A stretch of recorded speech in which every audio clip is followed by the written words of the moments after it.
copines, salut les copains. Bienvenue sur la chaîne YouTube de First Team Sport pour cette 4e émission de Bagarre Générale. Le premier podcast vidéo sur le MMA, la boxe, les sports de combat présenté par le prince des MMX en personne. Mais heureusement pour vous, je ne suis pas tout seul. Avec nous aujourd'hui, Loïc, le monstre Anguille, ceinture noire de JJB, pratiquant de MMA, fan du Glory et chanteur du groupe de punk rock Tchernobyl. Bonjour Loïc. Bonjour Adrien, bonjour Christian. Je suis allé voir un petit peu. Allez-y en masse. On en reparlera plus tard. Un jour, on fera une petite promo. Il y a une petite tournée, non bientôt. Il y a une petite tournée bientôt, on a bossé. Tout ça. On nous cache des choses. On joue à Paris bientôt, venez nous voir. Heureusement qu'Internet existe. Heureusement. Christian est là aussi, spécialiste du noble art, la vraie patte de Paname, et journaliste sportif chez RMC Sport et Canal+, entre autres. Ouais. Bonjour Cricri, comment vas-tu ? Bonjour Adrien, je suis très impressionné. face à un mélomane. Et puis franchement, un frontman. En plus, ténor. Le leader. Terrible. Non, terrible. Bravo.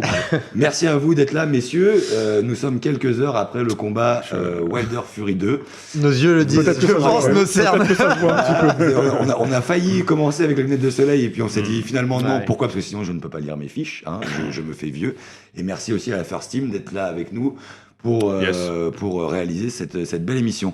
Vous l'aurez remarqué, cette fois-ci, pas de teigneux mais sérieux Eric pour cet épisode, parce qu'il n'a pas pu se libérer à son grand regret, mais on l'embrasse bien fort. Ouais. Et on le retrouvera la prochaine fois, ainsi que cette semaine, dans le prochain podcast audio Fréquence MMA, disponible sur iTunes, Deezer, etc. Ça, c'est fait. Et Google Podcast. Je vous le disais, merci d'être là, messieurs. Nous allons parler donc évidemment de Wilder Fury 2, un combat, moi, qui m'a coupé la chic. Je crois que vous aussi. Ah oui. Gardez. On garde tout, mais... Ensuite, on passera à quelques news de boxe, avec toi, Cricri, et toi aussi, Loïc, évidemment. Nous discuterons aussi un petit peu de MMA quand même. Retour sur l'UFC Rio Rancho et l'UFC Auckland, qui avait lieu cette nuit aussi.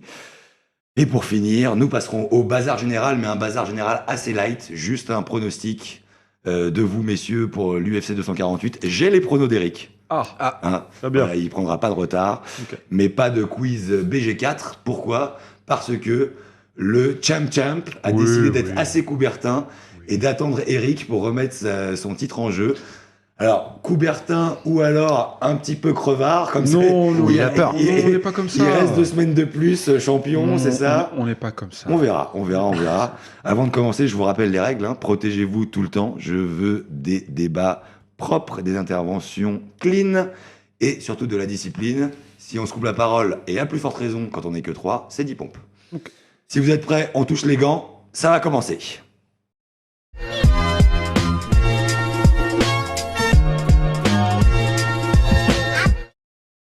Et voilà comment on fait apparaître des gants de boxe. La prochaine fois, je ferai apparaître aussi des gants de MMA. Vous verrez. Mais là, comme ça, spécial boxe. Juste avant qu'on... Oui. J'en étais sûr. Oui, parce que on m'accuse d'être un peu crevard, on m'accuse de ceci. C'est un peu du trash talk quand même là. La ceinture est toujours chez moi. La ceinture du champion est là. C'est tout ce que je veux. Voilà, c'est bon. On est bien. Impeccable. Tout se passe bien. Alors, Wilder Fury 2. Quel combat, messieurs.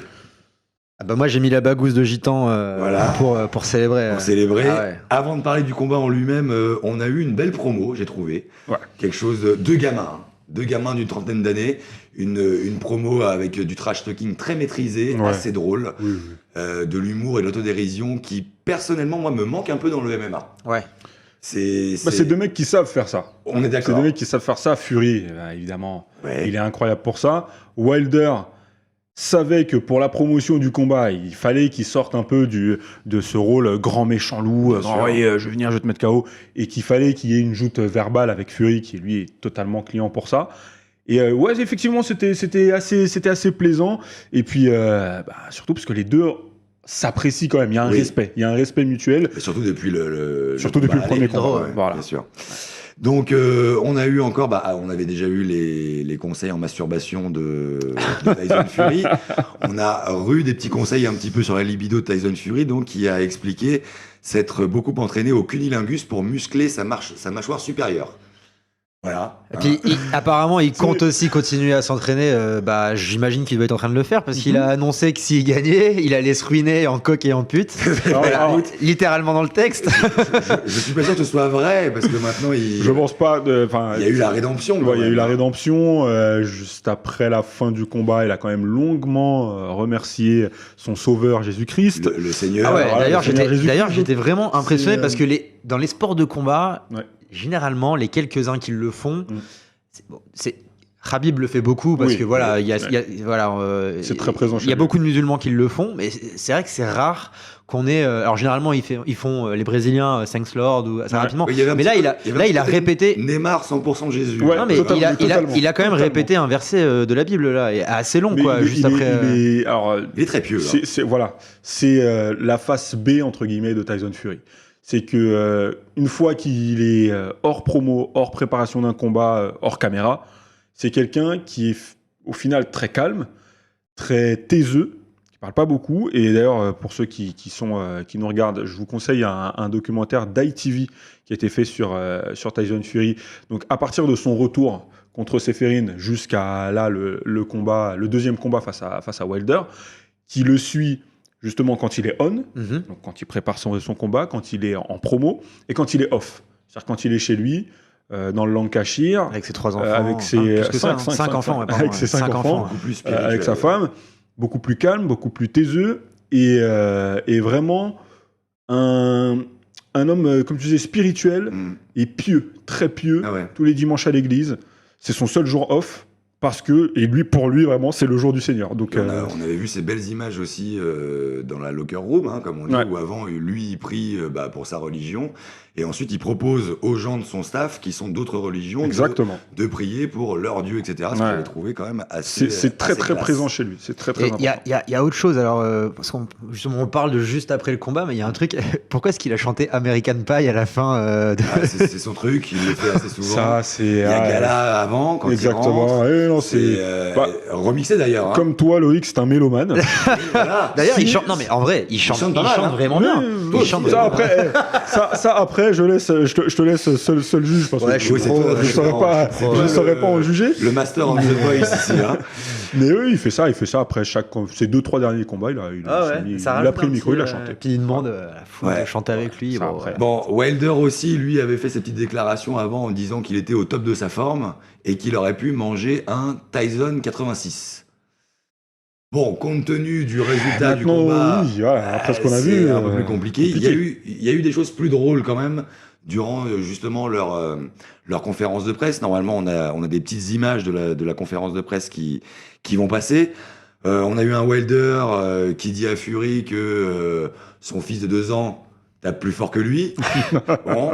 D'accord, il doit taper très très fort. Le gars de 2 ans. Fury qui rétorque qu'il est le meilleur poids lourd et que Wilder est le 3e. Évidemment, Wilder demande qui est le 2e. Réponse de Fury, Tadaron. Voilà, là, on est dans la classe. C'était pas mal. C'était vraiment pas mal. Ensuite, petits échanges entre eux. Non, c'est grâce à moi que maintenant tu peux nourrir ta famille et que plus personne n'a faim. Mais tout reste assez classe. Jusqu'à la bousculade.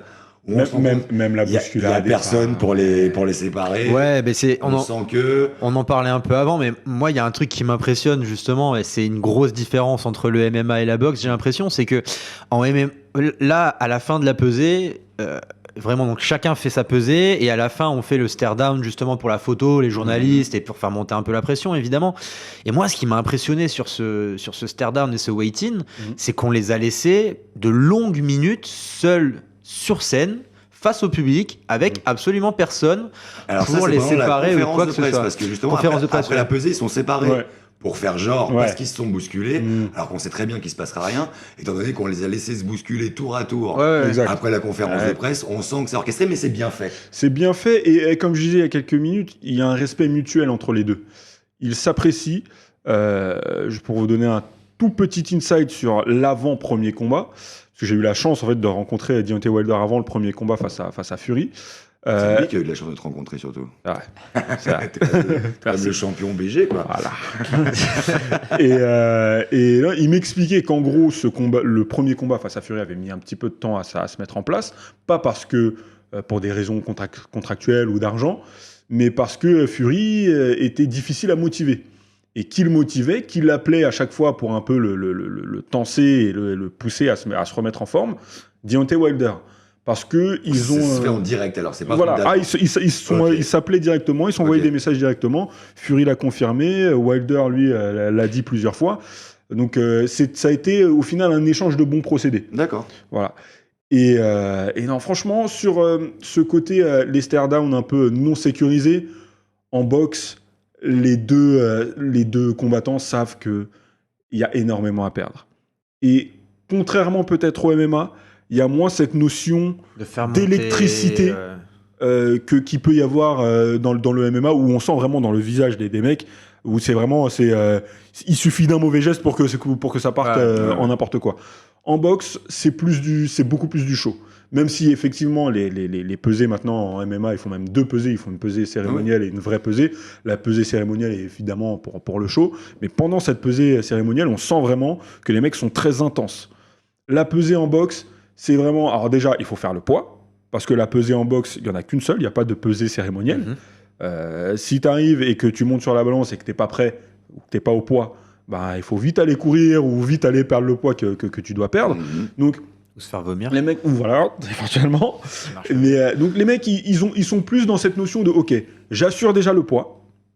Et une fois que c'est fait, allez, on fait un peu le show, on montre un peu les muscles et tout, mais il y a beaucoup moins cette notion d'électricité qu'en MMA, quoi. Ouais. En tout cas, moi, c'est vraiment ce qui m'a impressionné, effectivement. Ouais, mais c'était assez cool. Et puis, derrière, après, on a vu, pendant la préparation du combat, quand ils se regardent sur moniteur... ouais, ça, c'était marrant. C'était très, très drôle. sympa. Donc, je crois que c'est Wilder qui est avec son amoureuse, exactement, qui lui fait un petit câlin. Donc, du coup, Fury, lui, fait la même chose. C'est son frangin. C'est son frère, c'est son petit frère. Il fait un câlin au frangin, il se fout de sa gueule. L'autre qui lui fait un doigt exact. Comme ça. L'autre qui commence à se toucher le cul. Enfin, on sent que c'est drôle. Quoi, ouais, oui. C'était bon enfant. Oui, mais est-ce que c'est pas... Il y a de l'autodérision aussi. Ça moi, j'aime beaucoup. J'ai l'impression que c'est Fury qui drive un peu C'était lui la star. Ce mindset un peu très humoristique. Il se prend pas au sérieux. Très détente. Mais comme tu le disais, t'as aussi Wilder qui est très bon client et qui y avait du bon répondant. Ça serait dommage que en face, le mec soit en mode armoire à glace, ça peut être très compliqué. C'est ennuyeux, mais en même temps, ils savent tous les deux qu'ils ont à gagner parce que ça vend le combat. Exactement. On avait le champion donc WBC contre le champion lineal ou linéaire. Je sais que t'es pas très fan de ce titre honorifique, Christian. Moi, j'aime bien. Est-ce que tu peux déjà un peu plus nous expliquer à nos spectateurs ce que c'est que ce titre ? Le lineal champion, c'est le mec qui a battu le mec qui a battu le mec. Donc, c'est... on va remonter jusqu'au premier champion du monde officiel, donc année 1800 et quelques. J'ai pas la date exacte. 1885, si 1885. Monsieur John L. Sullivan. Et donc premier champion du monde lourd officiel. Ce champion du monde des poids lourds, il a été battu par quelqu'un. Ce quelqu'un a été battu et c'est ainsi de suite. Et donc on remonte tous ces champions jusqu'à de nos jours. Et le dernier en date, c'est toujours d'ailleurs le cas, c'est Tyson Fury. Oui. Moi, je n'ai aucun problème avec cette notion de lineal champion. Ouais. Le problème que j'ai, c'est que le lineal champion, c'est devenu, au fil des années, un réel titre. C'est-à-dire que même sans ceinture, être lineal champion est devenu, oui, je suis lineal champion, c'est devenu un argument marketing et un argument lorsqu'il s'agit d'établir un contrat pour un combat. C'est-à-dire que Fury, quand il fait son retour, alors il prend un gros chèque parce que c'est Fury, mais aussi parce qu'il, via son promoteur Frank Warren, il vend la notion de lineal champion. C'est-à-dire que, en gros, la personne qui vient l'affronter devrait avoir le sentiment d'affronter un champion du monde. Mais il n'y a pas de ceinture. Je suis pas d'accord avec toi. Alors oui, il n'y a pas de ceinture, mais pour moi, c'est moins marketing que par exemple le titre Ring, où là, c'est d'un magazine. Exactement, je suis totalement d'accord. Là, au moins, c'est sportif. C'est que t'as quand même battu celui qui a battu le champion du monde, etc. Moi, j'aime bien ce côté un peu historique. Ça te rappelle déjà que ce sport est vieux. J'aime beaucoup aussi. Et ça te rappelle qu'il y a eu beaucoup de champions. Et malheureusement, ça pourrait pas être fait, par exemple, en MMA, vu que les nouvelles règles datent d'il y a moins de 15 ans. En MMA, au final, c'est John Jones. L'équivalent de ce championnat-là. Et sur quoi on se base, du coup, alors ? On se base sur le fait que, en gros, c'est à peu près le seul qui est réellement invaincu. En réalité. Donc à partir de là, parce que dans l'idée, ce qu'il faudrait faire, c'est tu pars de Royce Gracie et puis c'est un peu ce qui s'est passé. Alors après, comme c'est pareil, l'UFC a muté. Bah oui, c'est ça. C'est plus le même sport, quoi. Mais si on veut faire à peu près l'équivalent, ça serait John Jones. Je tiens juste à être clair. Je suis absolument pas contre le titre honorifique de Lineal Champion. Non, t'es contre que le marchandise. Voilà, en fait, c'est de venir à la table. C'est comme si la personne qui me battra peut-être un jour au quiz BG. Tu es le Lineal Champion. Donc admettons que Loïc me batte au quiz BG. et que Loïc, pour un souci ou un autre, ou parce qu'il a un concert, ne puisse pas être présent. Sous la ceinture. Absolument pas. Ne puisse pas être présent au prochain quiz. Donc la ceinture est redistribuée, admettons, à Eric. Ouais. Loïc revient et dit hey, les gars, moi je suis Lineal Champion. Très bien. T'es le mec qui a battu le mec qui a battu le mec, mais t'as pas de ceinture. Ouais. Voilà. Ouais. Après, c'est tout ce que je dis. Moi, ce que j'aime bien là-dedans aussi, c'est que du coup, en boxe, on s'est quand même un petit peu perdu avec toutes les ligues. Ça, c'est clair. Et c'est vrai que ça laisse une uniformité, effectivement. Moi qui viens du MMA, franchement, quand je regarde la boxe, des fois, je suis perdu. Je suis perdu entre toutes les ceintures. Ok, il a réunifié ça. Je suis moi-même perdu. Franchement, parfois. des fois, je comprends rien. Bon, allez, on y retourne un petit peu. Je voudrais qu'on parle salaire aussi. Ouais. Parce que là, il y a eu un vrai bond. On se souvient que pour le premier combat, Wilder avait touché 4 millions de dollars, plus 10 millions de dollars en point pay-per-view. Fury avait touché 3 millions de dollars, plus 7,25 millions de dollars. D'ailleurs, il avait tout donné à des associations caritatives. Exactement. Là, pour le second combat, on est ailleurs. Hein. C'est 5 millions de dollars chacun, plus au moins 23 millions de dollars en point pay-per-view garantis. Donc c'est au moins, ça se trouve, c'est plus, c'est en fonction des ventes. On n'a pas encore les chiffres, évidemment, parce qu'on est seulement quelques heures. Mais d'ailleurs, en parlant de pay-per-view, oui, donc je ne suis pas abonné à des chaînes pour regarder la boxe. Et je trouve qu'il y a eu un gros taf là de fait sur le pay-per-view, parce que j'ai mis beaucoup de temps à réussir à trouver un lien pirate, c'est pas bien. D'habitude, c'est l'UFC qui fait très bien ça, parce qu'ils ont une armée de personnes qui bossent pour eux pour empêcher que ça fuite. Mais là, ce matin, moi, j'étais bien embêté à 7h du mat à essayer de regarder le combat. T'as des mauvais sites alors. T'as des mauvais sites. Parce que ceux que tu m'as envoyé, ils demandaient ma carte bancaire. J'ai dit non, c'est mort. Ce qui est important de préciser sur le pay-per-view, c'est que c'est un combat qui a été diffusé par ESPN aux États-Unis. Par Fox aux États-Unis, et par BT Sport au Royaume-Uni. Donc tu as 3 diffuseurs différents, énorme, 3 pay-per-view différents. Alors ESPN, c'est pas vraiment un pay-per-view, c'est un système d'abonnement un peu comme Netflix. Voilà. Comme avec le MMA maintenant, avec ESPN. Exactement, voilà, c'est ça, c'est ESPN+. Et donc tu as 3 diffuseurs différents pour un même combat. Les 3 sont payants, forcément ça rapporte. Forcément, ça va rapporter. Et Fox Sports a fait une grosse promo. Ils ont vraiment fait un battage médiatique assez important à coup de All Access, à coup d'interviews. Ils ont fait un tas d'interviews avec les 2 boxeurs. Je trouvais même que c'était trop. On en reparlera peut-être après dans un peu ce qui s'est passé avant le combat. Et je voudrais dire bravo. Bravo parce que merci. C'est sympa. Oh. Loïc. On se calme. Voyons. Je te dirai bravo quand j'irai te voir sur scène, mais pas tout de suite. Non, mais bravo à toute l'organisation. C'était bien fait. 23 millions de dollars garantis en point pay-per-view. On s'imagine que ça va faire des grosses ventes. Donc oui, là les salaires étaient 50-50 et il y avait une clause en cas de trilogie, en cas de 3e combat. Le gagnant, là, ce serait 60-40 au niveau des tarifs pour le gagnant. Bon, on va couper le suspense maintenant. Je pense que les gens sont déjà au courant malgré tout. C'est Fury qui s'est imposé et de quelle manière. Quelques petits chiffres quand même. Dernier petit chiffre pour avant de commencer vraiment le débrief du combat en tant que tel. Je pense que c'est ce que les gens qui nous regardent attendent le plus. On a eu des entrées sublimes aussi. C'était génial. C'est incroyable. Franchement, Fury sur son trône. Porté par des femmes. Porté par des femmes. Par des Amazones un peu.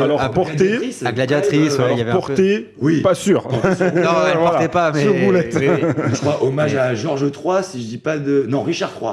Oui, possible. Cœur de Lion, du coup. Voilà, je sais pas si c'était lui le cœur de Lion. C'est Richard III, je crois. C'est lui. Histoire, chanteur, culture, il a toutes les casquettes.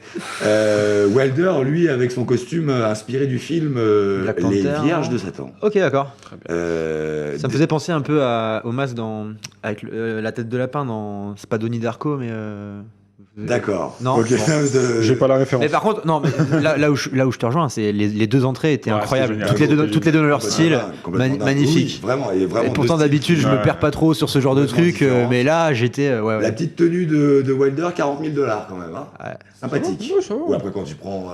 Le trône devait quand même. Le trône motorisé, la papomobile de. Ça a été fait dans un garage. Ça a été fait rapidement. Avec une Smart en dessous. Je suis même pas sûr que Wilder ait payé sa tenue. Je pense que. C'est pas impossible, ouais. Je pense qu'il a dû avoir. La moitié du studio qui se casse un peu la gueule, mais je pense qu'il a eu droit à un joli partenariat et que la marque qui lui a fait le costume s'est dit voilà. Ouais, c'est deux couturiers de mode dont les noms m'échappent, c'est pas bien. Mais toi qui es mannequin, pourtant. Ça y est, il se venge. Bon, on avait deux boxeurs très lourds, beaucoup plus lourds que leur première rencontre. Alors, c'est marrant parce que c'était quand même le même écart que lors du premier combat. Entre 19 et 20 kilos d'écart quand même. C'est énorme, moi, je trouve. On avait là un Wilder à 104,8 kilos, on va arrondir à 105, il était à 96 lors du premier combat, et un Fury à 123,8 kilos contre 116 au premier combat. Wilder était à 1,8 contre 1 et Fury était à 2,05 contre 1, donc c'était assez serré, mais Wilder était favori. Ouais. Alors le combat, messieurs, parce qu'on est quand même là pour parler de ça, une entame monstrueuse de Tyson Fury qui se met d'emblée à rouler sur Deontay Wilder. J'ai été très étonné. Quelles ont été vos impressions ? On va commencer par Loïc et après on aura la vraie patte de Panama. Moi, dès le premier round, je me suis dit, à la fin du premier round, je me suis dit, oula, Wilder, il est pas dedans. Et la première chose qui m'est venue en tête, c'est, mais à quel moment c'est envisageable de perdre ton temps comme ça dès le premier round à ce niveau-là, parce que on en parlait, mais là on est en finale de la Coupe du Monde de foot, c'est l'équivalent. Tu peux pas te permettre de rentrer et de te dire bon allez, j'y vais un peu en dilettante. Il est souvent diesel, Wilder quand même. Ouais, mais c'est un rematch. C'est un rematch. Tu sais que le mec en face de toi, il s'est préparé pour toi. On parle de mecs qui ont au max 2 combats par an, donc tu le prépares ton combat. Surtout que là, ils ont déjà combattu ensemble. Tu sais comment est ton adversaire, tu te prépares. Et moi, j'étais là, mais je me disais, mais c'est pas possible. Il bouffe. Et en fait, à un moment, je me suis dit, il va arrêter et puis il va rentrer. C'est ce que fait Wilder habituellement. Et ça, c'est pas arrivé. Je te laisse commenter le début du combat, mais. Fury a fait ce qu'il fait toujours en début de combat, et vraiment tout début de combat. C'est-à-dire que juste après la cloche, il court vers le centre du ring. Ça, c'est son truc caractéristique et il le fait tout le temps. Et dès qu'il rentre, donc dès qu'il est au milieu, il commence à lui rentrer des droites gauche et assez rapidement, on comprend que la mentalité de Fury, il a pas menti en fait dans l'avant-combat. Ouais. Quand il dit je vais aller très vite, je veux potentiellement le mettre KO au deuxième round. Oui, c'était un vrai objectif. Il voulait vraiment faire ça. Et puis un état d'esprit vraiment différent, pas de chariade cette fois-ci. Là, on tirait pas la langue, on n'imitait pas Mohamed Ali, on faisait pas de zouave là. Il était vraiment là pour faire le taf. Il voulait pas rigoler. Je pense qu'il voulait vraiment faire un statement auprès dans le milieu de la boxe, parce que c'est dans les semaines qui ont précédé le combat. Et les mois qui ont précédé le combat, il a fait plein de trucs différents. Il a changé d'entraîneur. Oui, il a changé d'entraîneur. Alors, il avait déjà bossé avec cet entraîneur-là, il y a une petite dizaine d'années, si je ne dis pas de bêtises. Mais visiblement, oui, ça a quand même fait du bien quand on voit les 3 dans un combat, dont le premier des 3 était déjà Wilder. Mais oui, il y a du changement. Tu me diras si c'est vrai, mais alors quand je regardais le combat, le présentateur, sur le premier round, disait que c'est très rare de voir Wilder reculer et que habituellement, c'est plutôt lui qui pousse et avance sur ses adversaires. Là, en tout cas, bon, alors c'était ce que disait le présentateur, peut-être que c'est pas archivé, mais en tout cas, c'est clair qu'à aucun moment de tout le combat, des 7 rounds, j'ai vu Wilder avancer. C'est-à-dire qu'il a suivi le rythme de Fury et il a subi, quoi. Il a subi. Assez étonnamment, Wilder tente des choses. Il tente d'envoyer sa droite assez rapidement. Oui. Et il touche même Fury. Il touche Fury et ce qui a fait croire certains commentateurs qu'il avait au moins pris le deuxième round. C'est pas pour moi. Alors que, très franchement, non. Il est touché dans le deuxième round. Il est touché dans le deuxième round. Et on savait qu'il serait débordé techniquement. Mais là, c'était vraiment... En fait, c'était tellement flagrant que en sport de combat, MMA, peu importe le sport de combat, MMA, boxe, jiu-jitsu, le visage ment pas. C'est ça. C'est-à-dire que quand tu te prends un droite-gauche ou quand tu te prends un low kick, peu importe, la réaction que tu as sur ton visage, c'est vraiment symptomatique de ce que tu penses. Ouais.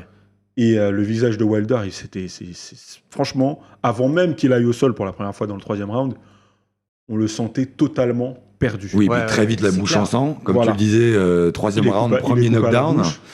Il est touché derrière la tête, mais c'est pas un coup illégal parce qu'en fait c'est Wilder qui se tourne un petit peu, donc le coup est totalement légal et valable. Wilder lui se perd un petit peu parce que il proteste en disant voilà, il m'a frappé derrière la tête, sauf que c'était pas bon et on sent déjà que là il est pas bien du tout. Et on a l'impression aussi que après ce premier knockdown, il va jamais vraiment revenir, en réalité. Il reprendra jamais vraiment la totalité de ses esprits et de ses moyens.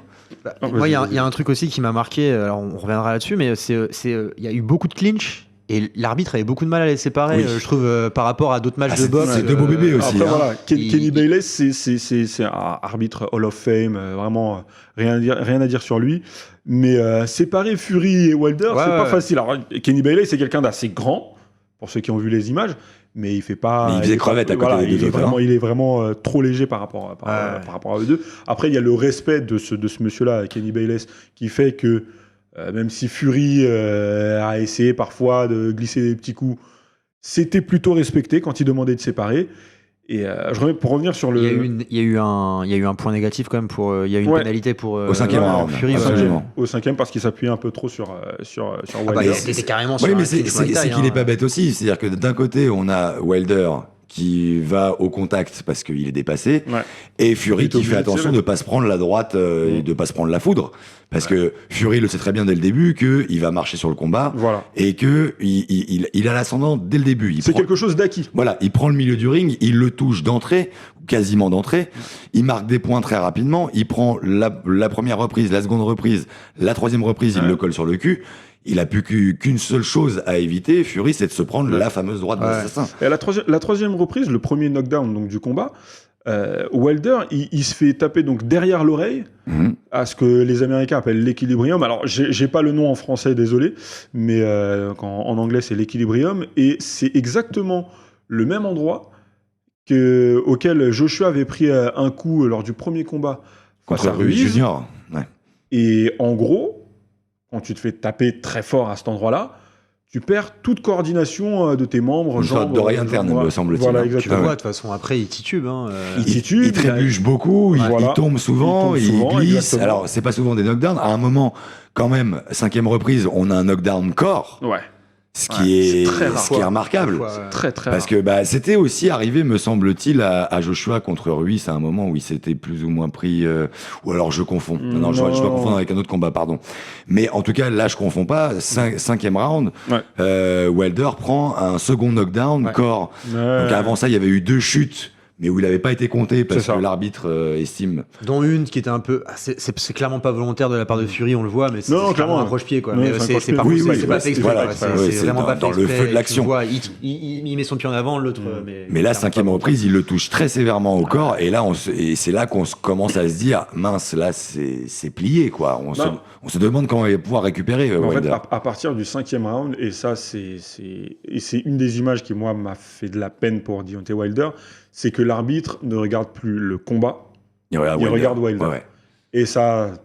Il arbitre plus le combat, il fait attention de ne pas arrêter le combat trop tard. Pas trop tard, ni trop tôt, parce que là, à ce niveau-là... C'est quand même le champion, c'est quand même... Il y a une ceinture en jeu. Retirer une ceinture à un champion sur un arrêt de l'arbitre, il faut vraiment que l'arrêt de l'arbitre soit bien timé, soit au bon moment, que ce soit pas trop tôt, qu'éventuellement Wilder n'ait pas la possibilité ou l'excuse de dire non, moi j'avais éventuellement la possibilité d'aller chercher mon second souffle. Là, il n'a jamais été question de second souffle. Il était cuit. Il a même pas eu de premier souffle en réalité. Même pas. Parce qu'il était tellement en saisir dès le début. Alors, on revient dessus. Ce regard de Wilder, les yeux dans le vide, complètement perdu.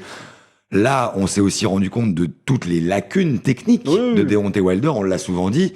techniquement, c'est pas le plus grand des boxeurs, mais quel punch, etc. Ouais. Là, le punch a complètement été annulé par la pression infligée par Fury. Pression constante. Et il n'a pas réussi à faire quoi que ce soit. Néanmoins, malgré tout, on peut quand même lui reconnaître un menton de béton à ce Wilder. Parce qu'il s'est pris. Il en prend une tonne de coups dans la tronche. J'ai les stats en power punch.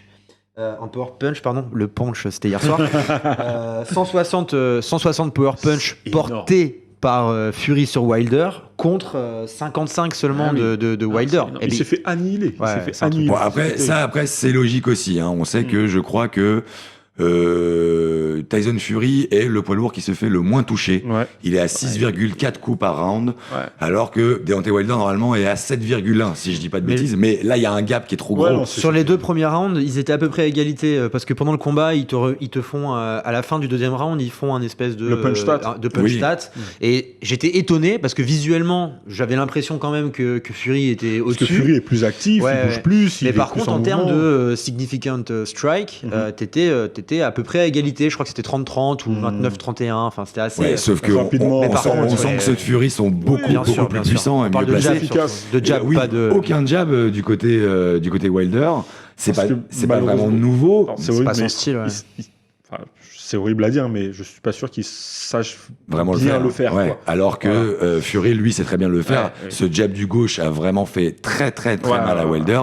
Et on le répète quand même, malgré tout, c'est ce qu'on peut lui trouver quand même dans ce combat. Il y a que ça. C'est un cœur de dingue, parce qu'il est quand même resté debout. Ouais. Et puis un menton en béton armé. Et puis arrive la 7e reprise.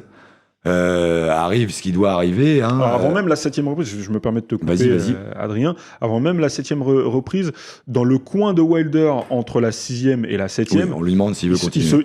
Lui, évidemment, warrior qu'il est, il veut continuer.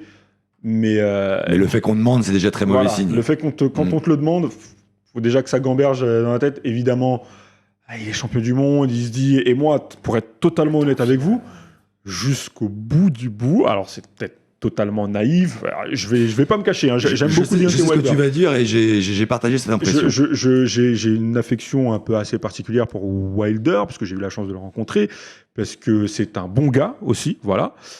Et jusqu'au bout, j'y ai cru. Jusqu'au bout, je me suis dit, il suffit d'une droite. Alors, pas forcément pour gagner le combat, mais pour peut-être revenir et gagner du temps. Au moins sonner un peu Fury, le temps de reprendre du poil de la bête, gagner, comme tu dis, gagner un peu de temps. Mais en l'occurrence, non. Mais Fury, ça le savait. Et il a pas laissé, parce que c'est ça. Il fait un combat vraiment magnifique. C'est ça aussi qui est dingue du côté Fury, c'est ce cardio. Parce que il faut encore rappeler d'où revient Fury, des enfers. À la fin, et pendant les 7 rounds, il lui roule dessus alors qu'il est très lourd. Clairement. Cette image, je me rappelle, il est à 124 kilos. 124. Cette image de lui au 6e round en train de lécher le sang de Wilder. Alors ça y est, je sais pas s'il lèche. Je sais pas si c'est il tire la langue. Non, il lèche. Je suis pas sûr qu'il le touche. Moi, je suis vraiment pas sûr qu'il le touche. À voir alors, mais il faudrait voir le replay. Mais en tout cas, oui, il attend le 6e round pour commencer à faire un petit peu le con. Et où là, il comprend que. Mon image n'est pas très parlante, mais il est clairement volontairement. C'est un gif à la base. Ouais. Il est clairement. Je sais pas s'il lui touche la peau. Il lèche. Je pense qu'il le touche. Moi, en regardant le combat, en tout cas, c'est dégueulasse. Les commentateurs le disent aussi. Ils disent, il avait dit avant le combat qu'il voulait le goût du sang. Ouais, Mais là, en tout cas, oui, il comprend qu'il a gagné. Et puis donc, cette 7e reprise, Wilder est dans les cordes. Ouais. Et on a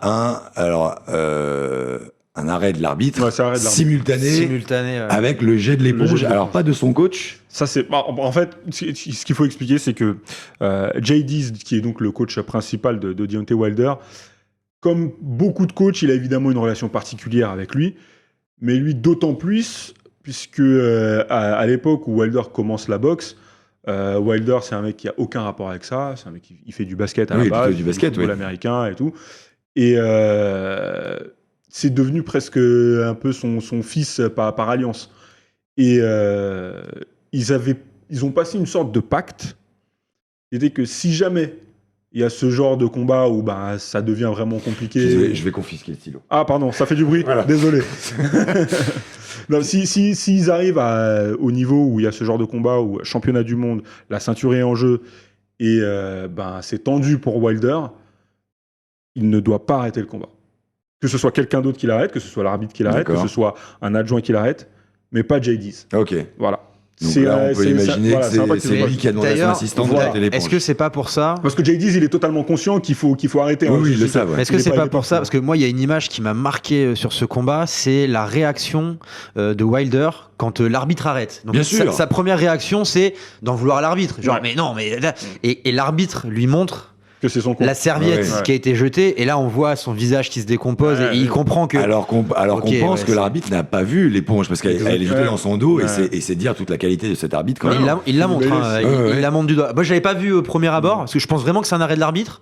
Donc après évidemment il filme le reste. Mais c'est un arrêt de l'arbitre. C'est un arrêt de l'arbitre. C'est un TKO à la base. Mais il a été très intelligent de le voir et de le montrer pour dire non mais là... Stop.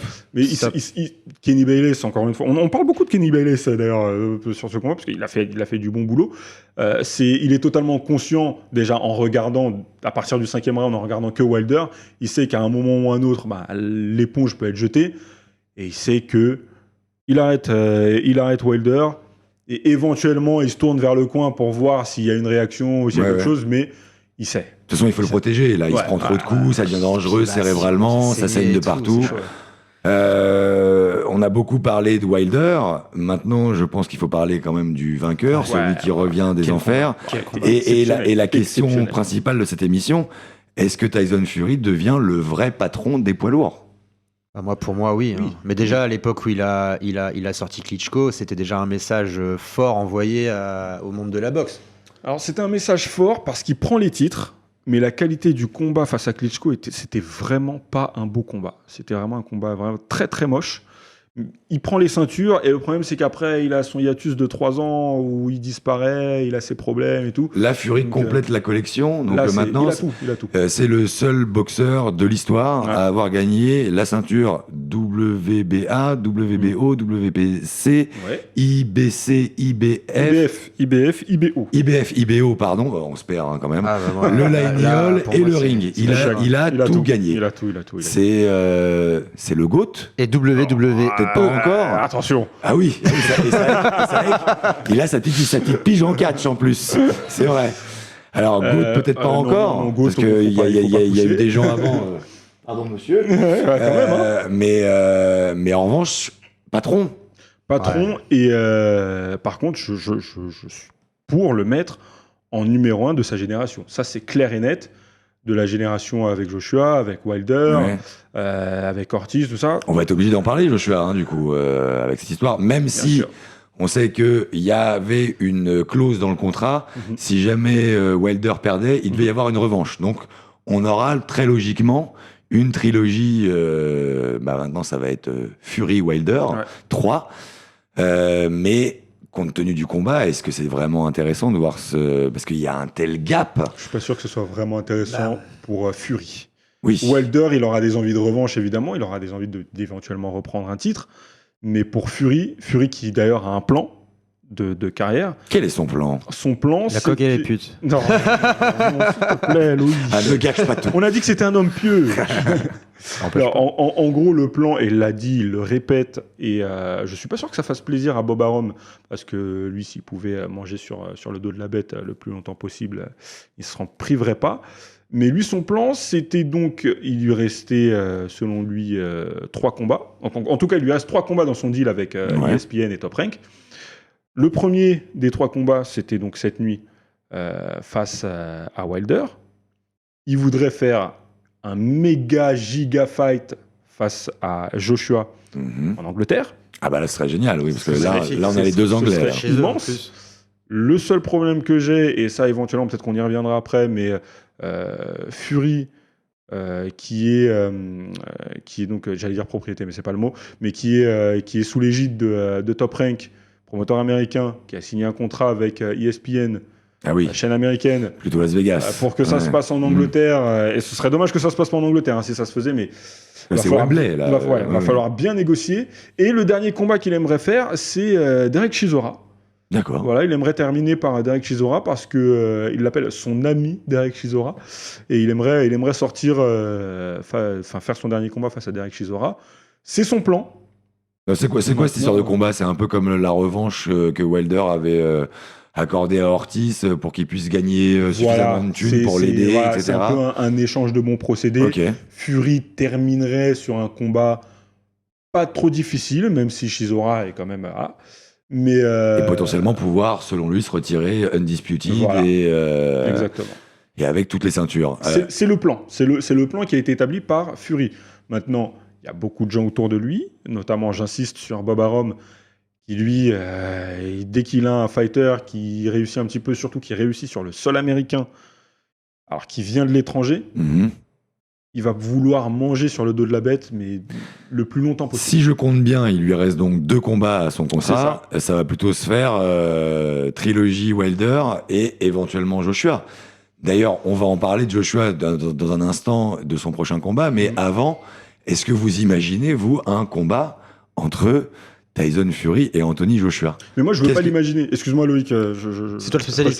C'est normal que tu es prioritaire dessus. Je veux pas l'imaginer. Il faut que ça se fasse, en fait. Ah, ça, pour le sport, on est d'accord. Il faut que ça se fasse, mais au-delà même pour le sport, c'est pour eux deux. Ouais. Pour eux deux, il faut que ça se fasse. Il faut qu'on sache qui est le numéro 1 des numéros 1. Là, actuellement, oui, Fury est le patron. Aucune contestation, c'est lui le patron. Mais admettons, il y a un Fury contre Joshua. Si Joshua gagnait, pourquoi est-ce qu'on le reverrait pas une deuxième fois? Oui, bien sûr. Moi, je suis un fan des trilogies. Pourquoi est-ce qu'on n'aurait pas une trilogie face à Joshua? Moi, je préfère voir, éventuellement, il y a très peu de chances que ça se fasse, 3 combats entre Fury et Joshua, qu'un 3e combat face à Wilder. L'histoire serait beaucoup plus belle. Et puis on est sur des niveaux techniques qui se correspondent mieux. C'est-à-dire qu'évidemment, Wilder, ce qui fait peur, c'est son punch. Mais on a peur que Joshua se fasse manger par Fury quand on voit Fury, la manière dont il a mangé Wilder. Sauf que Joshua, beaucoup plus dans l'esquive, beaucoup plus de technique. Donc ça pourrait être une toute autre physionomie de combat. Totalement. On sait aussi, on en a parlé un petit peu tous les 3 en off, que Joshua a aussi un menton. On s'en rappelle contre Vladimir Klitschko. Même si contre Ruiz, on peut imaginer que c'est plutôt un accident de parcours. Là, on aurait en plus un duel d'anglais en boxe anglaise. On aurait une unification enfin de tous les titres. Parce que là, toutes les ceintures absolument seraient en jeu. Vraiment toutes. Ce serait absolument phénoménal, un combat pareil. Ça peut être... alors, je déteste ce terme. D'ailleurs, je ne vais pas le dire. C'est mieux. Mais non, on parle beaucoup de combat du siècle. Alors, il ne s'agit pas de combat du siècle, mais ça peut être le combat qui marquera une génération. L'histoire de la boxe, en tout cas. Et la fin d'une ère, peut-être aussi. Si Fury s'arrête après avoir battu Joshua, là, t'es clairement sur une fin d'ère. Alors, du coup, le prochain combat de Joshua, ça va être contre Kubrat Pulev, le Bulgare de 38 ans. Exact. Qui a une petite histoire, quand même, qui a été suspendu notamment. Il a un pédigré. Voilà, suspendu à plusieurs reprises. Un coup pour dopage, un autre coup suspendu par la commission athlétique de Californie. Alors je crois qu'il avait pris 4 mois et $2 500 d'amende pour avoir embrassé la journaliste Jenny Ravallo du Vegas Daily News sans son accord. Après sa victoire contre le Roumain Bogdan Dinu, alors il y avait eu des... Ouais, moi je veux me faire l'avocat du diable sur cette histoire. Alors, il a absolument pas à faire ça, je tiens à le dire. C'est totalement dégueulasse ce qu'il a fait. Mais cette jeune femme, donc cette journaliste... Elle est habillée... Je rigole. Elle a vu... Non, mais là, je vais dans l'argument du diable. Attention, Loïc. Le diable. On n'est pas là pour dire ça. Pas en plus, donc j'ai trop mal partout. Non, ce que je veux dire, c'est que donc, cette jeune femme-là, qui certes, Kubrat Pulev avait absolument pas à faire ça, c'est en pleine interview et tout, ça c'est totalement dégueulasse. Mais avant d'aller porter plainte, il me semble qu'elle porte plainte quelques jours après, ou quoi. Elle a quand même passé une sacrée soirée avec Kubrat Pulev lui-même et des amis de Kubrat Pulev. Il y a des images qui sont disponibles sur le net où on la voit offrir des danses olé olé à Pulev et des amis de Pulev. C'est qu'elle n'a pas l'air très dérangée par la situation. Voilà, c'est pas... C'est un peu compliqué à justifier, quoi. Donc, mais, ceci étant dit, il n'a pas à faire ce qu'il a fait. Ça, c'est clair et net. Mais... étant souvent l'avocat du diable, j'aime bien il aime bien ça. J'estime qu'on peut lui reprocher beaucoup de choses, mais sur cette affaire-là, il faut mettre un peu d'eau dans notre vin. Il y a des circonstances qu'il faut rappeler. Voilà. À ce sujet, revenons plus sur le sportif. Ouais. Le combat Joshua-Pulev était prévu en 2017. Pulev s'est blessé et c'est à ce moment-là qu'il a été remplacé par le français Carlos Takam. Ouais. Sinon, Pulev, c'est 28 victoires, 14 KO et une seule défaite. Un certain Vladimir Klitschko. Moi, je connais pas. Je crois qu'il est ukrainien. Oui. Ouais, encore un vigile. Un frangin aussi qui faisait un peu de boxe, je crois. Pulev a été champion IBF de 2011 à 2014. Je réfléchis, j'ai mes fiches. C'est du cinéma, tout ça. Qu'est-ce qu'on peut attendre de ce combat ? Une victoire assez simple d'Anthony Joshua. Tu penses, ouais. Je pense que c'est pas... Il y a une bonne différence d'âge, déjà. Il y a une bonne différence d'âge. Kubrat-Pulev est en fin de carrière, quand même. Ouais. Il est plus proche de la fin que du début. Ça reste un bon boxeur. Attention, il a affronté des mecs, tu disais, Vladimir Klitschko. Ouais. Mais je pense que ça arrange bien le camp Joshua et Joshua lui-même après... Le deuxième la frayeur combat face à Ruiz, junior, ouais. Un combat entre guillemets, je dis vraiment entre guillemets parce qu'en boxe, comme dans tous les sports de combat, on ne sait jamais ce qui peut arriver, mais un combat un peu plus tranquille, disons, en termes de pression, en termes d'enjeu, que s'il était allé à la guerre directement face à un Ortiz ou face à un Wilder, si ça s'était fait. Alors justement, c'est la question que je voulais te poser. Est-ce que au final, c'est pas mieux pour Joshua de combattre un Fury qui est plus technique et qui va peut-être plus faire de la boxe, le noblard, quoi, plutôt que de tomber sur un Wilder assassin avec une droite qui vient de l'espace? Est-ce qu'au final, c'est pas préférable pour Joshua parce que on va être sur quelque chose de plus académique? Mais je pense que tous les combattants préfèrent combattre un gars technique qui risque de t'avoir sur du long terme, plutôt etc. Plutôt qu'un mec qui peut te mettre KO d'une seconde à l'autre. Parce que, comme tu disais, d'une seconde à l'autre, tu mènes le combat. Fury mène le combat et il n'y a rien qui dit que 2 secondes avant que sa team jette l'éponge, ils peuvent pas s'en prendre une et tomber, quoi. Ouais. Ça, c'est la pire des situations. Tu mènes et tu perds. C'est terrible. Non, ce qui peut. Alors, si on parle juste de combattant A contre combattant B, si les deux combattants sont des techniciens, effectivement, dans le cas de Joshua, ça peut l'arranger. Ouais. Sauf que là, c'est pas juste combattant A contre combattant B, c'est pas juste 2 techniciens, c'est Fury. Et tout ce qui va amener en termes de trash talk, en termes de pression, en termes de médiatisation. De médiatisation, parce que c'est un combat qui, si ça se fait, ça va être. Et puis le fait d'avoir vaincu Wilder, maintenant, il fait très très très très peur. Il a une légitimité auprès du public britannique qu'il avait déjà, mais là, d'avoir terrassé la bête entre guillemets, là c'est le numéro 1, non seulement chez les poids lourds, mais c'est le numéro 1 auprès de tous les fans de boxe en Grande-Bretagne. Un tel affrontement, je pense que Joshua, si mentalement il n'est pas prêt à tout ce qui est trash talk, tout ce qui va se passer avant le combat, toute la préparation, ça peut être problématique. Ça peut être Moi, je pense qu'il n'est pas prêt. Moi, je pense qu'il n'est pas prêt à affronter quelqu'un avec un charisme aussi énorme que Fury. Il l'a jamais eu. Il l'a jamais eu. Et je pense que c'est un vrai exercice en soi que de te dire, ok, je vais combattre non seulement le meilleur boxeur de ma génération. Mais en plus, le mec va rentrer dans ma tête. En charisme, il y avait quand même eu Klitschko, mais qui est moins violent. C'est un charisme plus Klitschko, il est plus froid, plus froid, plus respectueux. Quand il rentre dans une salle, tu sens qu'il rentre dans une salle, mais c'est pas celui qui va venir t'embêter, te casser la tête. Fury, chaque combat qu'il a fait, comme tu disais, il rentre dans la tête de son adversaire.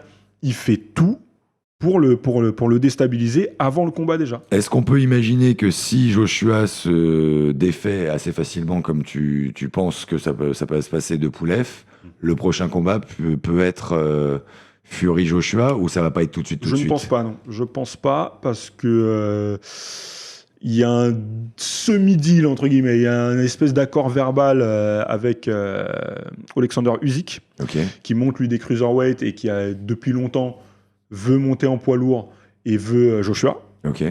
Et pour le camp Joshua, donc pour Eddie Hearn surtout, c'est tout bénef, parce que c'est un mec qui peut faire venir boxer en Grande-Bretagne.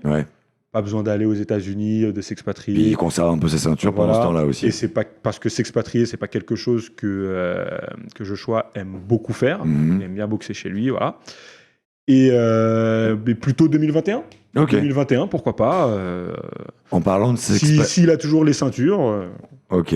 En parlant de s'expatrier, on va peut-être parler de notre Frenchie, de Tony Yoka. Très belle transition. Merci. C'est sympa. On a eu l'info par l'intéressé directement. Le 14 mars, New York. Ouais. Tony Yoka va faire son prochain combat. En revanche, pour l'instant, on n'a pas le nom de l'adversaire. On va le savoir dans la semaine. On a le lieu. Voilà, on a le lieu. Alors, beaucoup de monde ont relayé Madison Square Garden. Ça sera effectivement au Madison Square Garden, mais au théâtre. Le petit théâtre qui a... le theater. The Theater. Ouais. Qui est juste en dessous. C'est une salle un petit peu plus petite, mais c'est une salle qui a vu passer des très grands noms. Lomachenko a fait sa première au Garden là-bas, notamment. Et c'est... Encore une fois, une bonne nouvelle. Après, on en parlait, je crois, dans BG2. C'est une très bonne nouvelle parce qu'il va être exposé aux États-Unis. De toute façon, ça a toujours été son but. Et à partir du moment où il signe avec Bob Arum, oui. il a signé avec Bob Arum, même promoteur que Tyson Fury. À partir du moment où il signe avec lui, c'était sûr et certain que c'était pour l'amener rapidement au top. Alors, quand je dis au top, c'est en termes médiatiques. C'est-à-dire qu'il va être exposé. Il sera sur cette carte qui est diffusée sur ESPN+. Il ne sera pas main event, parce que c'est Shakur Stevenson qui sera main event. Shakur Stevenson qui a un gros prospect. Et c'est pas mal d'ailleurs, ça évite de la pression. C'est parfait. Il est quand même assez vert, mine de rien, dans le sport.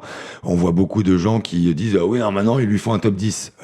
Mollo. Pas tout de suite. Il y a les deux. Il y a ceux qui disent ils vont encore lui foutre un vigile, et il y a ceux. Enfin, d'ailleurs, moi, je lis plus ce genre de commentaires qui sont un peu. Oui, mais quand on regarde tous les grands champions du monde, ils n'ont jamais eu un gros morceau avant leur 15e, 20e combat.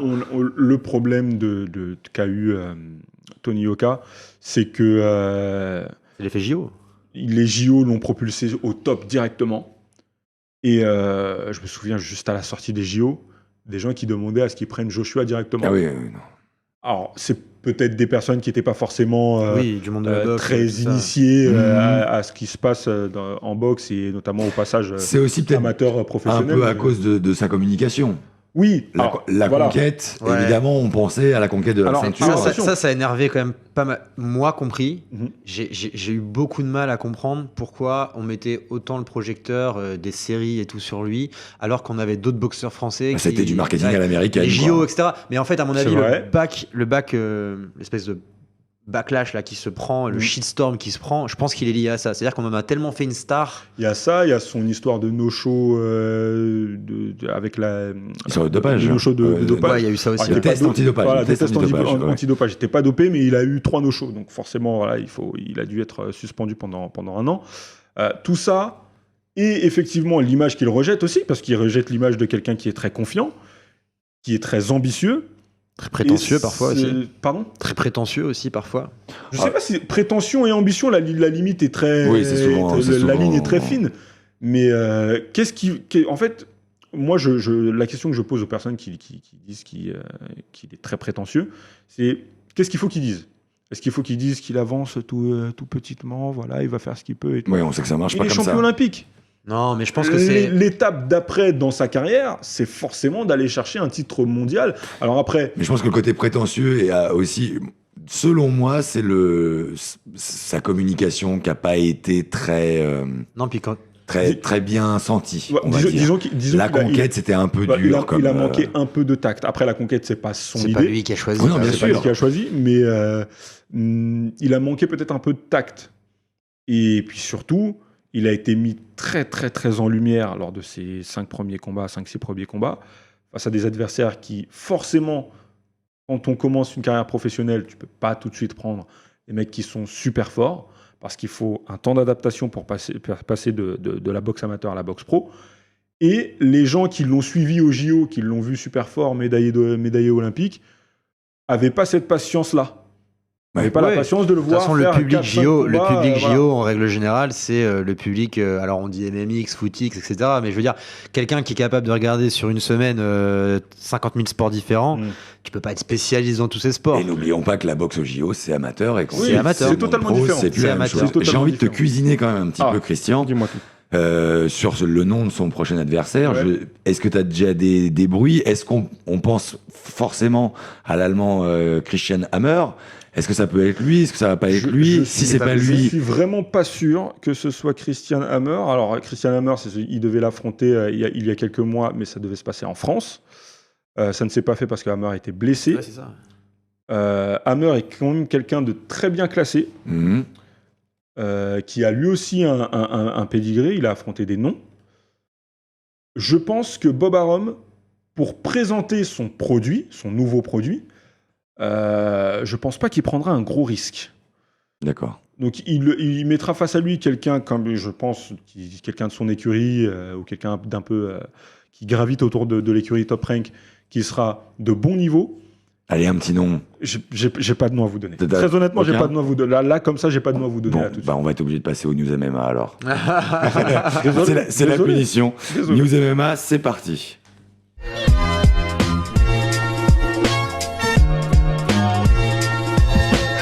Alors, les news MMA, parce que quand même, dans Bagarre Générale, on parle pas que de boxe, monsieur Christian. Oui, il a quand même fallu attendre combien? C'est 4 numéros on t'a fait une émission quasiment spéciale. Spéciale pour toi, c'est du sur-mesure, t'es en star. Non, c'est pour nous tous. C'est pour nous tous. Moi, je partage. Des news MMA, on revient un petit peu sur l'UFC Rio Rancho. Qui avait lieu il y a 2 événements, il y a 2 semaines. 2 disqualifications dans la main card. Alors, de mémoire de spectateurs, j'avais jamais vu ça. Surtout sur la même chose. Oui, et surtout sur le même coup. Coup interdit, genou-bouche au sol de Kazula Vargas sur Brock Weaver et genou-tête de Michel Pereira sur Diego Sanchez.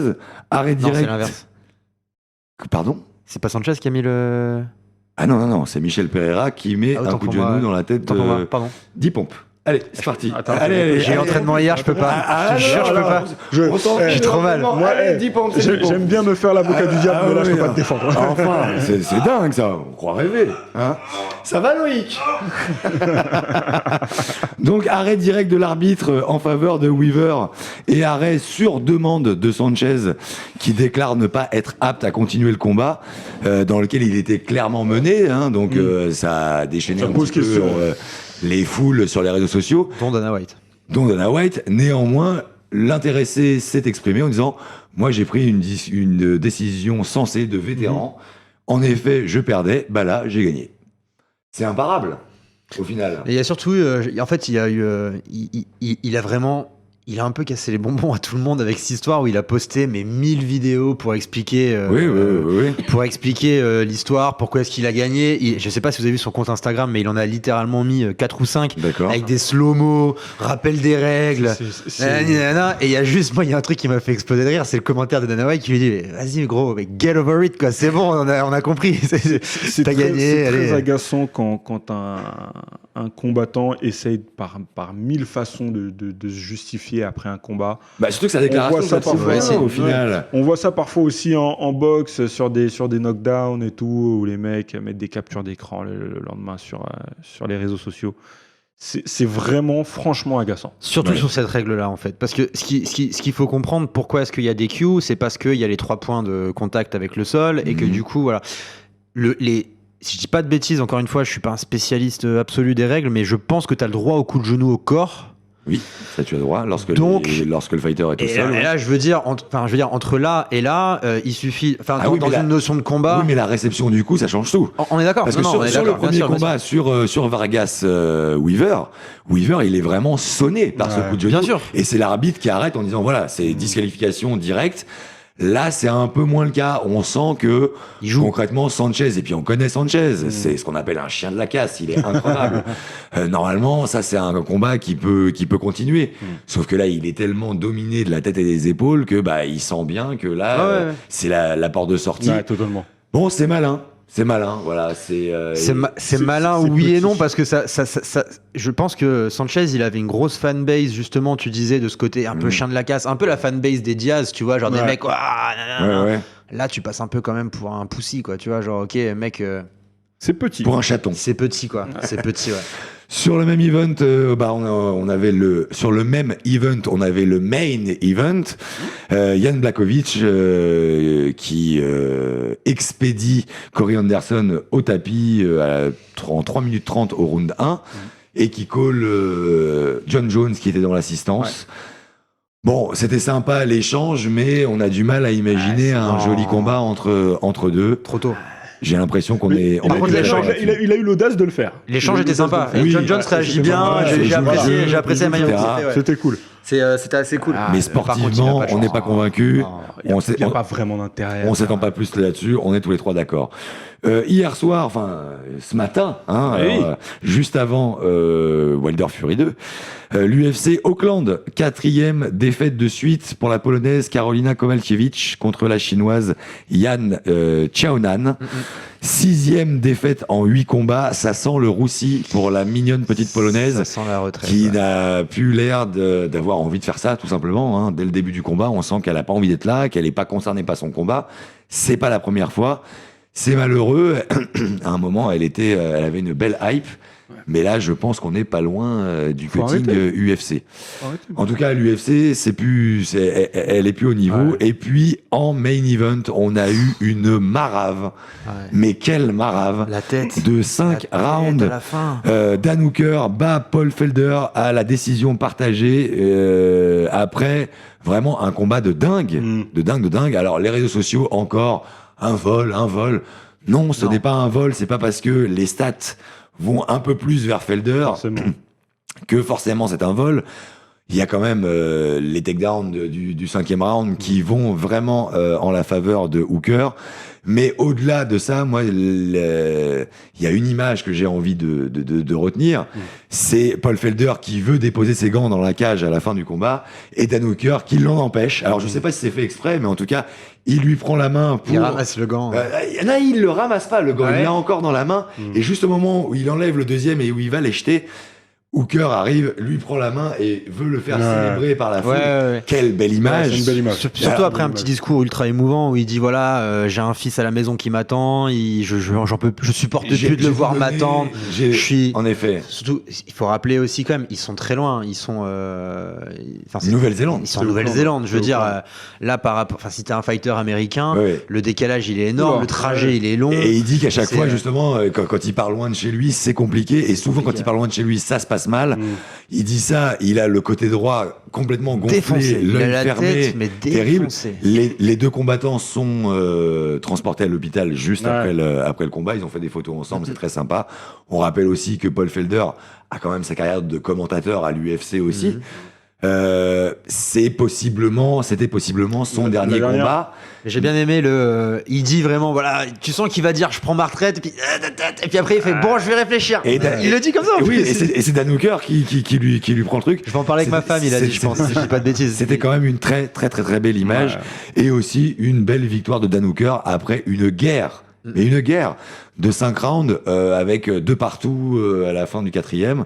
Ce 5e round déterminant, ces fameux takedowns qui souvent, ça a dû te faire plaisir. Le seul qui... sur des combats comme ça, où ça dure 5 rounds, où ça part à la décision, enfin maintenant on commence à se connaître, moi c'est vrai que des combats de 5 rounds qui restent que debout, ça me fatigue en fait. J'ai envie de voir... Et je pense qu'ils l'ont fait pour toi. Ouais, je pense. Ils m'ont appelé après. T'as aimé? J'ai dit ouais. Alors Loïc, bravo les gars. Je lui ai dit prends pas ta retraite surtout. Il m'a dit bon, je vais parler avec mon cho. Et voilà, c'est bien. On termine quelques petites news aussi qu'on n'avait pas eu le temps de traiter avant. Donald Cerrone sur Instagram qui a déclaré ne pas avoir eu de point pay-per-view lors de son combat contre Conor McGregor. Alors info intox. Est-ce que c'était prévu mais qu'il n'avait pas encore été payé? UFC mauvais payeur ou Donald Cerrone mauvais négociateur? Je pense que c'est... Il casse tout. Vas-y, casse le matos. Je suis champion. C'est le champion. Moi, je pense pas que ce soit UFC mauvais payeur. Ils ont aucune raison. Non, et puis c'est pas. Je pense que je sais pas. Je n'ai aucune information sur les négociations. Mais il faut qu'il se pose des questions sur la personne qui a géré ça pour lui. Ou s'il a géré ça. On sait qu'il avait un contrat, $200 000 pour se montrer. C'est vraiment pas beaucoup. Et $200 000 s'il gagnait. C'est vraiment pas beaucoup. S'il n'y avait pas de points Pour pay-per-view, affronter en Conor effet, c'est McGregor. terrible. Non, mais c'est surtout en vraiment main pas event. Ça m'étonne qu'un combattant du main event touche pas de pay-per-view, en fait. Vu que ton combat, moi, le combat est Oh bah alors, Tout va bien. on perd notre décor. très très belle esquive, Adrien. Moi, je suis étonné qu'à ce niveau-là, quand t'es main event, on te propose pas d'office. Alors, je veux dire, c'est Mais toi après, la tête d'affiche, quoi, tu vois. Alors, ça c'est. Je vais donner un exemple de choses qui peuvent se passer parfois en boxe. C'est que la bourse est négociée entre promoteurs et le boxeur n'est pas forcément là à la table des négociations. Le promoteur et le manager négocient des choses. Le boxeur n'est pas forcément au courant de tout. Et il reçoit un chèque qui n'est pas forcément le bon. Ou qui n'arrive pas à la date prévue. C'est des choses qui peuvent arriver. Je ne sais pas qui gère les comptes et la carrière de Donald Cerrone. Mais Ça paraît très peu probable. Ouais, Ça paraît très peu probable quand Ça même. me paraît bizarre. On avait déjà parlé dans Fréquence MMA avec Eric qu'on embrasse. Il n'a pas pu être là. Mais on du coup, le ce rappelle. serait UFC mauvais payeur? Non. oubli. Moi, j'ai Un oubli. beaucoup de mal à croire ça. Ils Ouais. ont aucun intérêt à. Ou alors, est-ce que à c'est lui pas un vouloir- truc pour justement Non, mais pour je se me demande, dédouaner en du fait- fait, je suis venu pour le chèque. Ah ouais. En fait, le chèque était pas si gros. Je suis venu pour autre Mais chose. Cerrone, quand il poste son truc sur Instagram, il s'est renseigné avant. Il lâche pas ça comme ça en mode. Hey, les Attention, gars. il est très à la route, Cerrone. Hein.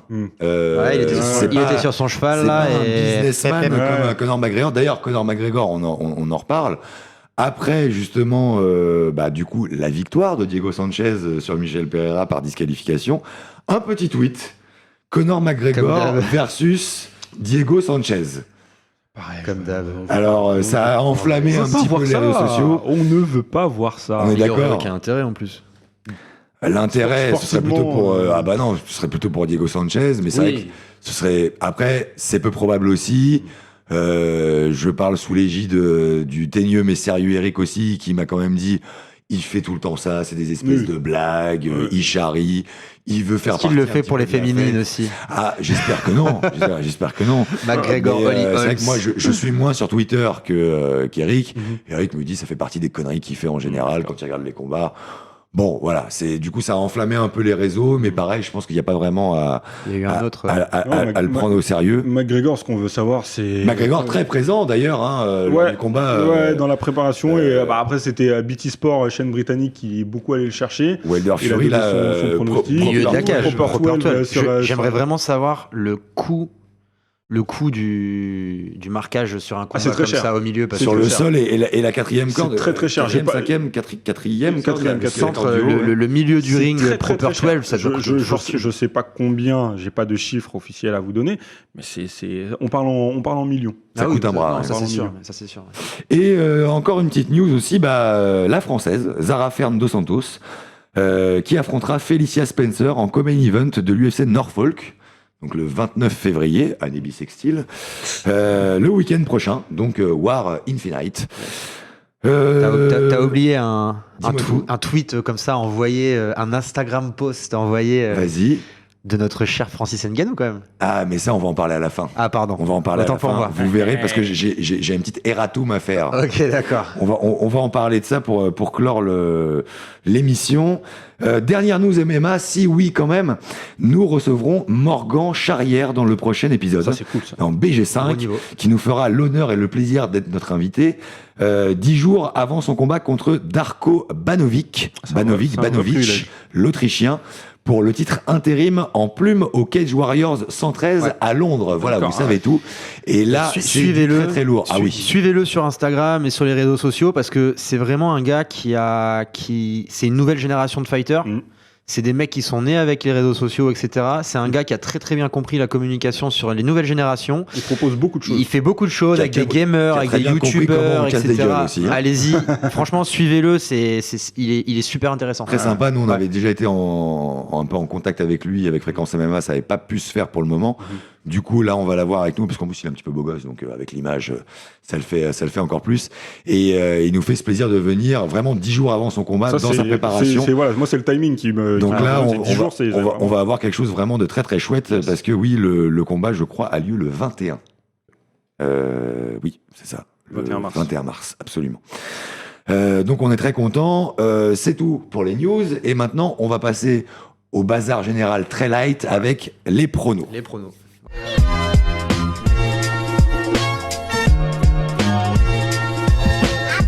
Donc les pronos UFC 248, messieurs, une carte qui a été un petit peu chamboulée, parce que je crois que c'est Derek Brunson qui est malade, et donc son combat contre Shabayan, je me souviens jamais, Edmen, voilà, ça c'est son prénom. Moi j'ai mis Edmen sur ma feuille. Voilà, ça a été déplacé à l'UFC Portland, je crois. Donc voici la nouvelle carte. Premier combat en welter, Alex Oliveira contre Max Griffin. Loïc. Moi je vois Griffin. La raison elle est simple, c'est que bon, ils ont un peu. Oliveira, il est sur pas mal de défaites. Ouais. Si tu regardes sur ses derniers combats, sur les dernières années, il y a énormément de défaites. Et bon, Griffin a quelques défaites aussi, mais moins. Donc, Oliveira est un petit peu au pied du mur. Ouais, c'est ça. Donc je vais plutôt mettre Griffin. Griffin pour toi. Pour être prudent. Moi je vais mettre Oliveira justement parce qu'il est au pied du mur Voilà. et qu'un combattant qui n'a plus rien à perdre, c'est un combattant dangereux. Voilà. Donc, Ou je vais mauvais. mettre- je vais mettre- Même choix qu'Eric. Ensuite, combat suivant, en welter toujours, Neil Magny contre Li Jingliang. Moi je vois la chinoise. Alors, ce sont des hommes. Hein. Le chinois, pardon. Non, putain, mais en plus. Non, mais La C'est chinoise, après, c'est la après. chinoise, Le problème, c'est après. la chinoise c'est après. Mais dans les deux cas, entre Zhang et Jingliang, désolé, mais alors Jingliang, moi je vois Jingliang. Alors encore une fois, désolé, mais ça va arriver souvent. C'est un fighter Monster Energy. Donc, Ah, voilà. Ok. Christian, Neil Magny ou Li Jingliang. Plutôt Neil Magny parce sur ses dernières sorties, il m'a donné une impression un peu plus, je sais pas. L'impression visuelle est plus positive de son côté. Ok. Eric, lui, a pronostiqué Jingliang. mais Jingliang sur ses derniers combats, il est impressionnant quand même. Très impressionnant. Ouais. Ensuite, Benel Dariush contre Drakkar Klose en léger. Dariush, et je vais même aller plus loin, par soumission. Oh là là, on prend des risques. Dariush aussi. Dariush aussi, Eric aussi a pronostiqué Dariush. Ensuite, La chinoise. le combat féminin en paille, Weili Zhang contre Johanna Jedrzejczyk. Moi, je vois Zhang gagner. Elle est monstrueuse. Elle fait peur. me fait penser à Vanderlei Silva quand tu regardes. J'ai regardé son highlight ce matin avant de venir. Ça, c'est une sacrée comparaison. Hein. Ouais, Non, mais quand même. franchement, tu regardes son highlight là qui est sur YouTube. Elle tape très fort. Elle tape très fort, mais comme Vanderlei, quoi. Genre, enfin, aucune pause. Avec dès qu'elle lâche les coups, elle repart sur les jambes. Enfin, franchement, elle est impressionnante et ouais, moi je la vois bien gagnante. Ouais. Et en plus, elle a un peu la haine. Je sais pas si vous avez vu un peu le trash talk qu'il y a eu. moi, Elle s'est fait foutu. Elle terrible. s'est fait un peu moquer par rapport Sur au le camp, moi, je voulais coronavirus. revenir etc. là-dessus, parce qu'elle est Sa un peu, réponse a été divine Ouais. en disant Il y a eu des tu te morts. moques sur des morts, etc. C'est un vrai signe de personnalité. Ouais. On se voit bientôt. moi, je vois Zhang parce que, à mon sens, c'est la meilleure fighteuse des deux. Et aussi parce que cette espèce de délit de sale gueule dont elle a été victime, même si c'est à des fins de trash talk et de promotion, je trouve qu'il y avait autre chose à faire que de faire ça. On Après, rappelle, c'est Johanna avait partagé, Repartager. repartagé une mauvaise blague. Voilà. C'est important Où de Zhang avait partager un parce masque. que bon, je vais pas vous mentir, je l'ai partagé aussi parce que j'ai trouvé ça drôle. T'es vilain. Alors là, T'es un bravo. vilain. Allez, T'es 10 pompes. vilain, 10 Allez, pompes. allez. Ah, Si. Ah, allez. Allez, 10 pompes. C'est bon. Non, mais ça va pas à la tête. Donc, Zhang pour toi aussi. Ouais, Zhang pour moi aussi. Ok, ensuite, tiens, pendant que tu pompes, Israël Adesanya contre Yoel Romero. En moyen. Alors là, attention, je vais clairement pas dans le sens de la feuille, mais Non, je vois Romero. non. Tu vois Moi, je vois Romero. Romero parce que Romero, non seulement c'est une brute, c'est une machine, et en fait, Adesanya, je sais pas si son style va être assez efficace pour annihiler Romero. Enfin, Romero, c'est un mur. Romero, c'est un mur, quoi. Le mec, Mais Adesanya aussi. il a un bagage olympique de lutte derrière, en plus, c'est un monstre. Voilà. Après, peut-être que je me trompe, je me suis dit la fame, elle va vers Adesanya. Et puis bon, moi je suis plutôt Romero sol, pour Loïc. Romero. Ben moi, je vois Christian. Adesanya parce que Romero, aussi imposant et impressionnant qu'il soit physiquement, je pense qu'il peut assez rapidement être dépassé techniquement par Adesanya. Ok. Voilà. Je suis d'accord avec toi en vrai. C'est, Non, mais je suis d'accord. Mais par contre, j'ai un petit plus pour Romero. Et puis aussi parce que son espèce de breakdance là, lors du stare down promotionnel, j'ai trouvé ça pas très bien. Mais Il s'est pas beaucoup. Il s'est pas beaucoup appliqué en fait. Il a fait un backflip quand même. Non, moi j'ai trouvé. Quand t'écart américain, Moi, il a failli se tuer. J'ai trouvé que c'était très. Ça t'a pas plu? Non, C'est un boomer. C'est un boomer, tu vois. Tu Et sens. en tout cas, Eric a aussi, comme toi, Christian, pronostiqué Adesanya. Okay. Comme je le disais, pas de couilles cette fois-ci parce que le champion en titre veut attendre. Il y a 2 challengers. En revanche, Eratum, pour moi, la dernière fois, j'ai oublié de citer parmi les combattants français qui ont signé à l'UFC, le franco-camerounais Francis Ngannou. Oui, quand même. Pardon, monsieur Ngannou, s'il vous plaît. S'il est fâché et qu'il vient ici. Alors, je pense que... Qui rentre déjà. Du coup, je pense que moi, il s'en fout parce que, en effet, 12 minutes après le combat de cette nuit de boxe, je parle, après Wilder Fury 2, Ngannou demande un combat de boxe contre Tyson Fury. Qu'est-ce qui se passe? Qu'est-ce que vous en pensez? Moi, personnellement, je pense qu'il faut pas du tout faire ça. Mais qu'il y aille, j'aime bien Francis Ngannou. Moi, j'ai pas envie qu'il fasse ça. En fait, moi, je me dis juste que Fury, avec son background de catcheur, de showman, etc., pourrait accepter un espèce de combat comme à la McGregor Mayweather, juste pour dire. Allez, vas-y, on le fait, ça coûte rien. Par contre, faut que ce soit un peu crédible. Là, McGregor, il avait un gros background de boxe anglaise. Bah, il est un peu crédible avec ses mains, le Francis. Il en a séché quelques-uns. Par contre, là, face à Fury, non, on est d'accord. Face à Fury, je pense que ce serait réglé là. Non, mais chez les poids lourds de l'UFC. Il y a 3 noms qui potentiellement pourraient un peu boxer. C'est un sacré puncher, il en fait partie. Ngannou, c'est un gros puncher. On dit peut-être pas contre Fury, mais il pourrait se remettre dans la boxe. Mais là, en termes de boxe anglaise contre Tyson Fury, on parle d'une légende en plus. Oui. Aïe. Non, ce serait une très mauvaise idée. Et j'ai envie de lui dire, be careful what you wish, parce que comme tu le dis, il est capable d'accepter. Je suis d'accord avec vous. Il est complètement capable d'accepter.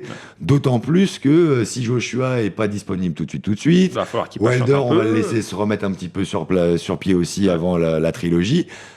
Et puis, on est quand même sur un Ngannou qui, là, va combattre Rozenstruik assez bientôt. Mais c'est vrai que Ngannou, pour avoir des combats dignes de ce nom à l'UFC... C'est compliqué pour lui. C'est de plus en plus dur. C'est compliqué.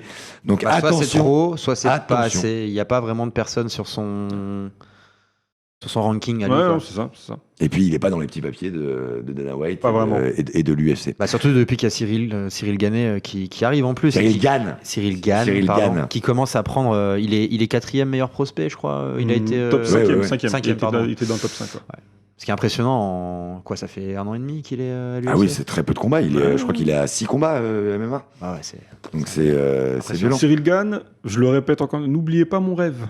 N'oubliez pas mon rêve que j'ai exprimé à Taylor Lapillus. Lapillus qui a validé. Gane contre Yoka. Pas tout de suite. Oui, je rappelle, attention, avant que je me fasse tracher et cracher dessus sur les réseaux sociaux, pas tout de suite, que les deux fassent ce qu'ils ont à faire dans leur ceinture, je l'adore. C'est pas possible. Que les deux fassent ce qu'ils ont à faire dans leur discipline respective. Et éventuellement, si un jour, à la U Arena. Mais non, ça peut. Même plus. Au stade de France. Je pense pas qu'on pourrait avoir de combat de boxe à la U Arena à cause du mur, là, tu sais. J'y suis jamais allé encore, donc. En fait, c'est un U, la U Arena, et donc il y a une partie où il n'y a pas de spectateurs. Donc c'est pas du tout adapté pour les combats de boxe. C'est pour ça que l'UFC n'aura pas lieu à la U Arena. Je pense qu'il y a eu des réunions de boxe dans des salles bien pires que la U Arena. Oui, bah ça. Donc je pense que arranger le truc. Si jamais il faut arranger quelque chose, parce que c'est la seule salle qui peut accueillir un événement d'envergure sans être trop grande, parce qu'il y a quand même un gap entre U Arena et Stade de France. Il y a Lille après aussi, quand même. Encore il y a Lille, effectivement. Lille, ça peut être très intéressant. C'est ce qui a failli avoir lieu quand Tony Oka a négocié avec Raphaël Tronchet pour un championnat de France. Ça, j'aurais beaucoup aimé que ça ait lieu, parce que déjà, ça aurait redonné de l'importance au titre de champion de France des poids lourds. Titre qui, aujourd'hui, malheureusement, est un peu balancé de droite à gauche. Alors, le champion actuel est très valeureux, il n'y a pas de souci. Mais un beau championnat de France avec ton numéro 1 des poids lourds et Raphaël Tronchet, qui, mine de rien, à ce moment-là, faisait beaucoup de bruit. Ouais. Ça aurait été très sympa à faire. Aujourd'hui, c'est beaucoup moins possible parce que Tony Yoka a continué son parcours et maintenant il va combattre beaucoup aux États-Unis. Ouais. Alors, il a dit qu'il reviendrait quand même en France. Il va faire Europe et Amérique du Nord. Ouais. Mais ça paraît beaucoup plus compliqué pour voir Tony Yoka aller chercher un titre national. Quoi. Parfait. En tout cas, merci messieurs. Je vous rappelle à tous et à toutes qu'on était là juste après le combat. Ouais, on va dormir là. Quelques heures. Et là, on termine l'enregistrement. Il est 13h. Merci aussi à la First Team de nous avoir reçus, d'avoir ouvert les bureaux, le studio. Dimanche. Même si le scotch, c'était le scotch du dimanche. Mais ça va. Merci à toutes et à tous de nous suivre sur YouTube, sur Instagram, sur Twitter aussi. Une petite bise à Azad, notre community manager. Une bise, encore une, sur le crâne d'Eric qui n'a pas pu être là mais qui sera là la prochaine fois. N'hésitez pas à nous donner vos avis en commentaire. La cloche aussi, il paraît qu'il faut cliquer sur la cloche sur la chaîne First Team Sport sur YouTube. À très bientôt avec toute l'équipe et Morgan Charrière. Bye bye. Ciao.